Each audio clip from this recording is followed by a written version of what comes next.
ಅರ್ಧ KG grapes ಹಾಕು ಈ ಸುಂದರವಾದ ಹಲ್ವಾ ಮಾಡ್ಕೊಳ್ಳೋಕ್ಕೆ. ನೋಡಿ ಎಷ್ಟು ಚೆನ್ನಾಗಾಗಿದೆ ಅಂತ. ಖಂಡಿತವಾಗ್ಲೂ ಒಂದ್ಸಲ ಟ್ರೈ ಮಾಡಿ ನೀವು. ನಮಸ್ತೆ ಎಲ್ಲರಿಗೂ. ಎಲ್ಲರನ್ನು ನನ್ನ ಚಾನಲ್ಗೆ ಸ್ವಾಗತ ಮಾಡಿಕೊಂಡು ಇವತ್ತು ಅದ್ಭುತವಾದ ರೆಸಿಪಿ ಮಾಡ್ತಾ ಇದ್ದೀನಿ. ಬನ್ನಿ ಹೇಗೆ ಮಾಡೋದು ನೋಡೋಣ. ಗ್ರೇಪ್ಸ್ ಸೀಸನ್ ಅಲ್ವಾ ಈಗ. ನಾನು ಈ ಥರ ಗ್ರೀನ್ ಕಲರು ಸೀಡ್ಲೆಸ್ ಗ್ರೇಪ್ಸನ್ನು ತೊಗೊಂಡಿದ್ದೀನಿ. ನಾನು ಇಲ್ಲಿ ಒಂದು 3/4 kg ಅಷ್ಟು ಗ್ರೇಪ್ಸನ್ನು ನಾನು ಚೆನ್ನಾಗಿ ತೊಳೆದು ಉಪ್ಪು ಹಾಕ್ಕೊಂಡು ತೊಳ್ಕೊಬೇಕು. ಯಾವತ್ತು ಗ್ರೇಪ್ಸ್ ಬೆಳಿವಾಗೆಲ್ಲ ಕೆಮಿಕಲ್ ಎಲ್ಲ ಹಾಕಿರ್ತಾರೆ, ಹುಳಗಳು ಬರಬಾರ್ದು ಅಂತ ನೀಟಾಗಿ ವಾಶ್ ಮಾಡ್ಕೊಳ್ಬೇಕು. ಒಂದು 3 ರಿಂದ 4 ನೀರು. ಇಲ್ಲಿ ನಾನು ಚೆನ್ನಾಗಿ ವಾಶ್ ಮಾಡ್ಕೊಂಡು ಇಟ್ಕೊಂಡಿದ್ದೀನಿ. ಇವಾಗ ಒಂದು ಮಿಕ್ಸಿ ಜಾರ್ ತೊಗೊಂಡು ಗ್ರೈಂಡ್ ಮಾಡ್ಕೊಳ್ಳೋಣ. ಇದರ ರಸ ತೊಗೋಬೇಕು. ಗ್ರೇಪ್ಸ್ನೆಲ್ಲ ಮಿಕ್ಸಿ ಜಾರಿಗೆ ಹಾಕ್ಕೊಂಡು ರಸ ತೊಗೊಳ್ಳೋಣ. ತುಂಬ ಚೆನ್ನಾಗಾಗುತ್ತೆ, ತುಂಬ ಬೇಗನೆ ಆಗುತ್ತೆ. ಇದು ಮಕ್ಕಳಿಗೆಲ್ಲ ತುಂಬ ಇಷ್ಟ ಆಗುವಂಥ ಸ್ವೀಟ್ ಇದು. ನನ್ನ ಚಾನಲ್ನ ಹೊಸಬ್ರು ನೋಡ್ತಾ ಇದ್ದರೆ ಪ್ಲೀಸ್ ಸಬ್ಸ್ಕ್ರೈಬ್ ಮಾಡ್ಕೊಳ್ಳಿ. ಪಕ್ಕದಲ್ಲಿರುವ ಬೆಲ್ ಬಟನ್ನ ಕ್ಲಿಕ್ ಮಾಡಿಕೊಂಡು ನನ್ನ ಚಾನಲ್ಗೆ ಸಪೋರ್ಟ್ ಮಾಡಿ. ಚೆನ್ನಾಗಿ ರಸನೆಲ್ಲ ಸಿಪ್ಪೆಯಿಂದ ಬೇರ್ಪಡಿಸ್ಕೊಳ್ಬೇಕು ಈ ಥರ.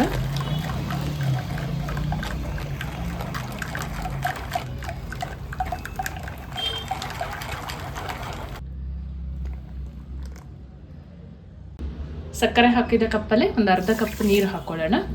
ಒಂದೆಳೆ ಪಾಕ ಬರುವ ಹಾಗೆ ಇದನ್ನು ತಗೋಬೇಕು. ಒಂದು ಚಿಟಿಕೆಯಷ್ಟು ಗ್ರೀನ್ ಕಲರ್ ಫುಡ್ ಕಲರನ್ನು ಹಾಕ್ಕೊಂಡಿದ್ದೀನಿ. ಚೆನ್ನಾಗಿ ಮಿಕ್ಸ್ ಮಾಡ್ಕೊಳ್ಳೋಣ ಒಮ್ಮೆ. ತುಂಬ ಸುಂದರವಾಗಿ ಕಾಣಿಸುತ್ತೆ ಈ ಗ್ರೇಪಿನ ಒಂದು ಹಲ್ವಾಕ್ಕೆ.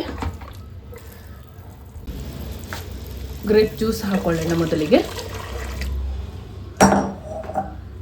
ಚೆನ್ನಾಗಿ ಸಕ್ಕರೆ ಪಾಕದೊಂದಿಗೆ ಮಿಕ್ಸ್ ಆದ ಮೇಲೆ ಒಂದು 5 ನಿಮಿಷ, ಆಮೇಲೆ ನಾವು ಕಲಸಿಟ್ಟ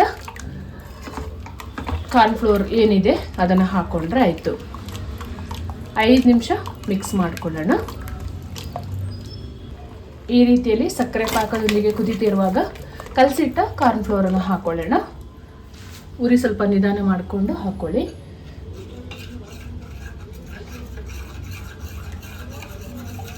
ಹಾಕುವಾಗ ಒಮ್ಮೆ ಕಲಕಿ ಹಾಕ್ಕೊಳ್ಳಿ. ಸ್ವಲ್ಪ ಸ್ವಲ್ಪನೇ ಹಾಕ್ಕೊಂಡು ಮಿಕ್ಸ್ ಮಾಡ್ಕೊಳ್ತಾ ಇರಬೇಕು. ಇದು ಹಾಕಿದ ಮೇಲೆ ಕೈ ಬಿಡದೆ ತಿರುಗಿಸ್ಕೊಳ್ತಾ ಇರಬೇಕು.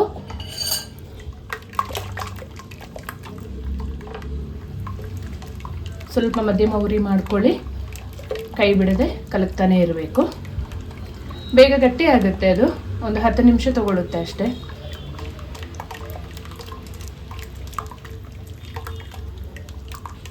ಬೇಕಿದ್ರೆ 1 ಚಮಚ ತುಪ್ಪ ಹಾಕೋಬಹುದು ಸ್ವಲ್ಪ ಗಟ್ಟಿಯಾದ ನಂತರ. 10 ನಿಮಿಷ ಆದ ಮೇಲೆ ನಮ್ಮ ಹಲ್ವಾ ಈ ರೀತಿಯಲ್ಲಿ ಗಟ್ಟಿ ಆಗ್ತಾ ಇದೆ. ವಿಸ್ಕರಲ್ಲಿ ಈಸಿ ಆಗುತ್ತೆ ಅಂತ, ಎಲ್ಲನೂ ಮಿಶ್ರಣ ಆಗೋಕ್ಕೆ ಈಸಿ ಆಗುತ್ತೆ ಅಂತ ನಾನು ವಿಸ್ಕರ್ ತೊಗೊಂಡಿದ್ದೀನಿ.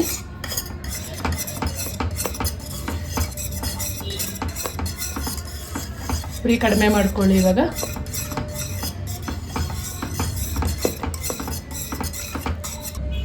ಒಂದು ಚಮಚ ತುಪ್ಪ ಹಾಕ್ಕೊಳ್ತಾ ಇದ್ದೀನಿ.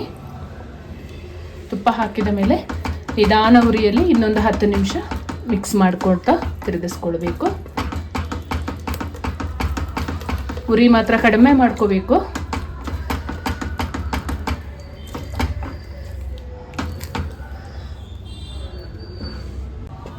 ನಮ್ಮ ಹಲ್ವಾ ಈ ರೀತಿಯಲ್ಲಿ ಗಟ್ಟಿಯಾಗ್ತಾ ಹೋದಾಗ ತುಪ್ಪ ಸವರಿದ ಕೇಕ್ ಟಿನ್ನಿಗೆ ಹಾಕ್ಕೊಳ್ಳೋಣ. ಯಾವುದಾದ್ರೂ ಬೌಲಿಗಾದರೂ ಹಾಕೋಬಹುದು.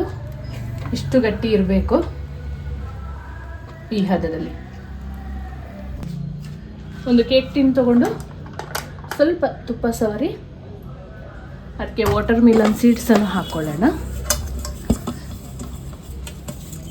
ನೀಟಾಗಿ ಸ್ಪ್ರೆಡ್ ಮಾಡ್ಕೋಬೇಕು ಈ ಥರ. ನೀವು ಯಾವುದೇ ಡ್ರೈ ಫ್ರೂಟ್ಸನ್ನು ಕೂಡ ಹಾಕೋಬಹುದು. ನಮ್ಮ ಹಲ್ವಾ ಸುಂದರವಾಗಿ ಕಾಣಿಸ್ಲಿ ಅಂತ ಈ ರೀತಿಯಲ್ಲಿ.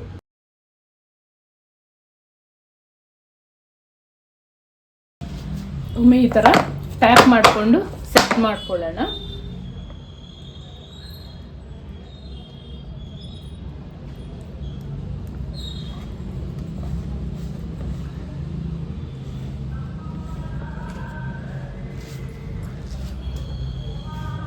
ಕಂಪ್ಲೀಟಾಗಿ ತಣ್ಣಗಾದ್ಮೇಲೆ ಕಟ್ ಮಾಡ್ಕೊಳ್ಳೋದು. ಸುಂದರವಾದ ಹಲ್ವಾ ಈ ರೀತಿಯಲ್ಲಿ ರೆಡಿಯಾಗಿದೆ. ಇವಾಗ ಇದನ್ನು ಒಂದು ಸ್ಪೂನಿನ ಸಹಾಯದಿಂದ ಸೈಡೆಲ್ಲ ಬಿಡಿಸ್ಕೊಂಡು ಬಿಟ್ಟಿರುತ್ತೆ ಕೈಯಲ್ಲೇನೆ ನೋಡಿ.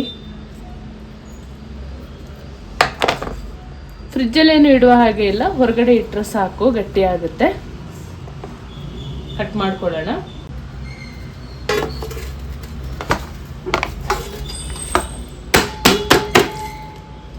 ವಾವ್, ಸೂಪರಾಗಿ ರೆಡಿಯಾಗಿದೆ ನೋಡಿ.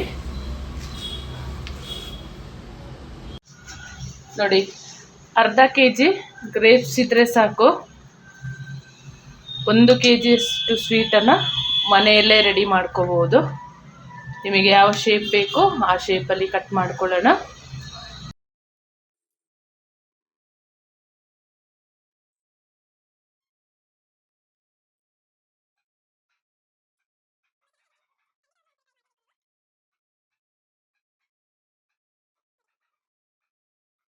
ನೋಡಿ ಎಷ್ಟು ಚೆನ್ನಾಗಾಗಿದೆ ಅಂತ.